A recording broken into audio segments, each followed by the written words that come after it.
Assalamualaikum to Miss Doreen. Today we are going to present to you about the research proposal with the title of the preferability of online or face-to-face classes among students after the pandemic COVID-19. But before that, let me introduce our group members.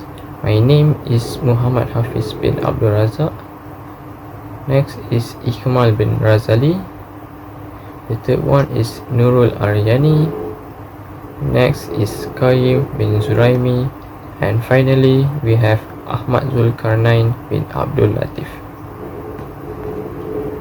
The COVID-19 pandemic has drastically changed the landscape of education worldwide. The global outbreak of COVID-19 in early 2020 disrupted conventional learning methods used by academic institutions around the world. Despite these challenges, the shift to online learning also presented opportunities for innovation and growth. For instance, the use of digital platforms allowed for greater flexibility in scheduling and location, potentially making education more accessible for non-traditional students. However, the long-term effects of this shift remain to be seen as the pandemic continues to evolve. So will the educational landscape. Thank you, Hafiz, for the introduction. Next, we move to the problem statement. It is important to note that during the COVID-19 era, online learning model does not merely give students knowledge as they used to in the lecture room. Despite the fact that online learning allows students to be more experienced, there will always be the significance of the learning period that ensures balanced growth of the world and technology age, as long as it lies within the individual capacity for the self-regulation. Each learner is definitely capable of doing so. However, the continuity of online learning depends on the accessibility of internet and the price of internet packages. Nevertheless, in a study done, students were unable to enjoy unlimited internet connectivity due to their geographical site and lack in purchasing internet packages. The level of literacy of students as well as their ability to access online learning is important too in the effectiveness of the online learning. The most vital factor noted by the Hazwani 2020 was internet connection, a major determinant of the success of the e-learning. Apart from persistent technological and budgetary problems, the ineffectiveness of online learning can also attribute to the lack of social interactions and contact between students and teachers, as well as between students themselves when compared to traditional classroom settings. The absence of social interaction has made it challenging for students to collaborate digitally in groups. Learning motivation may also be lowered by a lack of social connection. Consequently, educators might enhance their teaching strategies and modify certain curriculum components to make it appropriate for online learning. In addition, their house was not an ideal place to work on their homework due to different issues. Either their household treated the house as a social space or their family members never allowed them to study uninterrupted. This will have boosted their motivation since they need exclusive room to do their research. The on-campus learning environment meant a lot for them, so they wanted to write their exam in the normal examination room. Some students claim that their homes were unwelcoming places to revise or undertake the examination. Hence, a physical surrounding is important for these students, mainly from the poor backgrounds who lack of the good computers or broadbands, and even a desk to study on. In a nutshell, lockdown witnessed an increase of almost 20% in students that registered experiencing blue mood, sadness, anxiety, and depression, while in comparison, lockdown saw almost 39% of students declaring loss of focus and concentration. In contrast with the predictions drawn from the literature surrounding this exercise and mental illness, it was noted that a rise in physical activity throughout the lockdown did not shield individuals from developing the depressed state. Okay, next we move to the objective. So the objective of this study is to investigate the preferability of online versus face-to-face classes among students in the post-COVID-19 era. Next is to determine factors influencing students' preferences about the method of learning. And the last but not least is to know the impact of individual learning styles on the choice between the online and face-to-face classes. That is Ahmad Zulkarnain. So part of significance of studies. So in this part, extend to a wide range of stakeholders, which are including student, education, educators, policymakers, educational institution, and also researchers. So next part is point 1 for student. After the pandemic, optimizing the educational process according for offering flexible learning option. So in this part, this strategy can result in a more student-centered educational system that takes into account individual requirement and accommodate a variety of learning styles and guarantees a flexible and resilient learning environment in the ever-changing educational landscape shaped by the COVID-19 pandemic's experience. So let's move part of part 2, which is educators. For educators, it provides advice on how to adjust teaching strategies and evaluation procedures, which is this offers guidance on how to maximize student engagement and learning outcomes while optimizing online learning platforms. Provide guidance for creating blended learning models that combine the benefit of face-to-face and online instruction.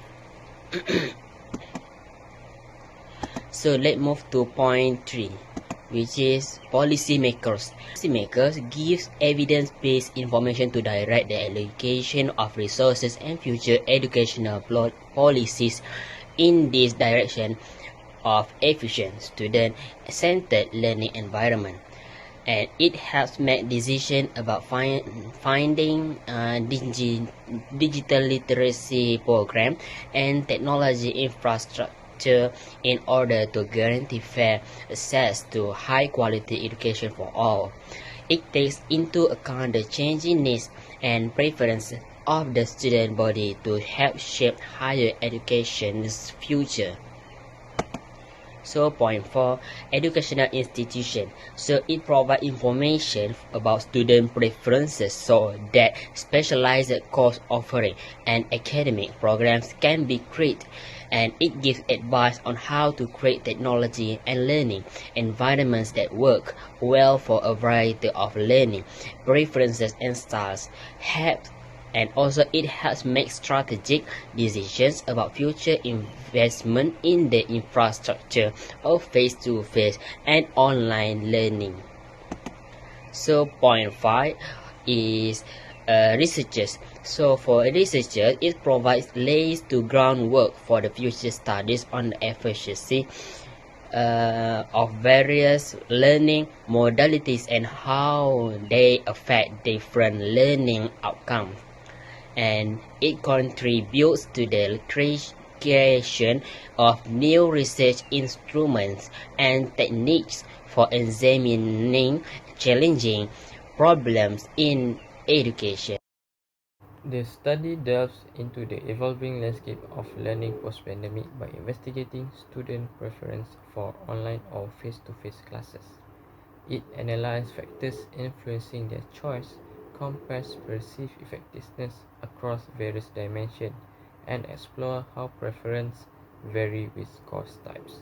This research aims to understand student needs and inform educators and policymakers in shaping future-proof educational models that cater to diverse preferences and ensure a high-quality learning experience for all. The study is not without its limitations, and it's crucial to acknowledge these constraints to provide a comprehensive understanding of the research scope.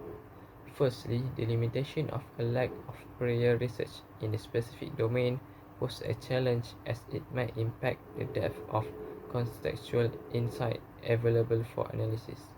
Additionally, the exclusive focus on respondents from UiTM while providing valuable data within a specific institutional context may limit the generosity of findings to a broader educational landscape.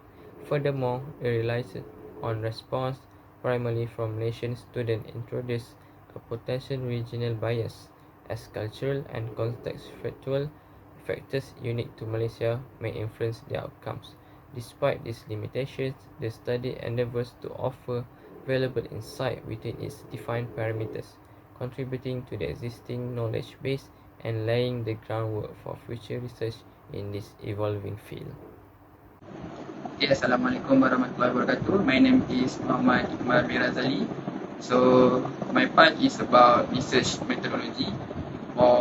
In research methodology, we need to state our research title, which is the preferability of online or face-to-face classes among students after the pandemic COVID-19.